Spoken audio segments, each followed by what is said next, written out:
नमस्कार। आज की खबर बात करते हैं शेखावाटी में बढ़ते महिलाओं पर या यूं कहूं कि बालिकाओं पर बढ़ते यौन अत्याचार। अब सीकर का एक बड़ा मामला सामने आया है।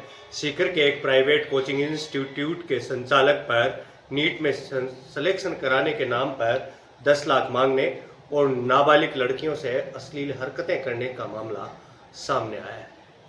अब ये कब तक चलेगा कि एक स्कूल में एक अभिभावक अपनी बच्चियों को इस वजह से भेजते हैं कि वहाँ पर वो पढ़ाई करेंगी या फिर उनके जो शिक्षक हैं वो शिक्षक उनका ख्याल रखेंगे, लेकिन वर्तमान के शिक्षक ही भक्षक बन बैठे हैं।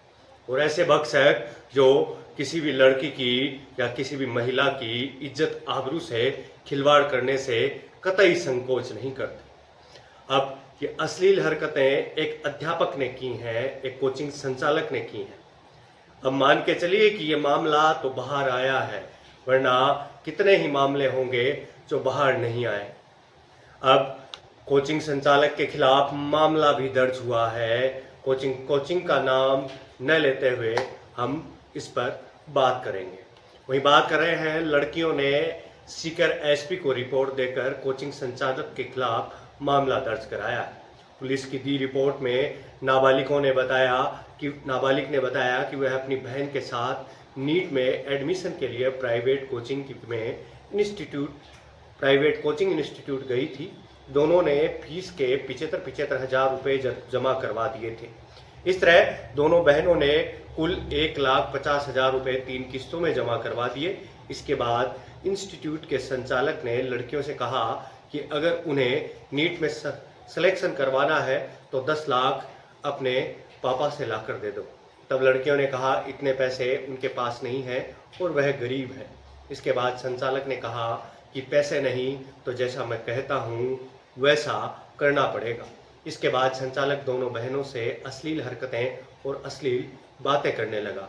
अपनी इस हरकत के बारे में किसी को बताने पर कोचिंग से निकालने की धमकी दी। इसके बाद दोनों बहनें डिप्रेशन में रहने लगी।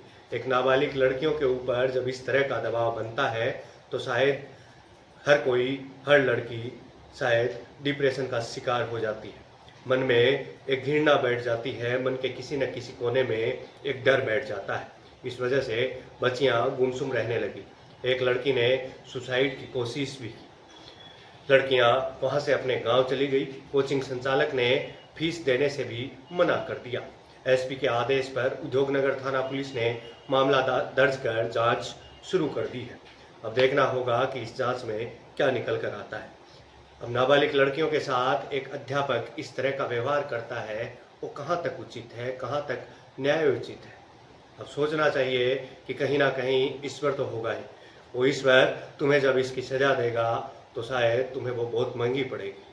तो ध्यान रखें, ख्याल रखें कि आप किसके साथ किस तरीके का व्यवहार कर रहे हैं, ये बहुत महत्वपूर्ण है। ईश्वर जब आपको सज़ा देता है तब उस सज़ा में आवाज़ नहीं होती। उस सज़ा की शिकायत आप कहीं नहीं कर सकते। उस सज़ा की वजह से आप करहा नहीं सकते। यही बात है। यहाँ तो फिर भी आप कुछ ले देकर भी बच सकते हो, लेकिन ईश्वर जब न्यायाधीश होता है, ईश्वर जब अपनी अदालत में तुम्हें सुनवाई पर बुलवाता है तो वहाँ पर कुछ ले देकर बात नहीं होती। अभी मैं आपसे विदा लेता हूँ। मिलते हैं किसी ऐसे ही अन्य वीडियो में। तब तक के लिए आप बने रहिए देवम्बाट के साथ और हम आपसे फिर कोई ऐसी ही खबर ढूंढ कर लाते हैं। तब तक के लिए आप देखते रहिए देवम्बाट।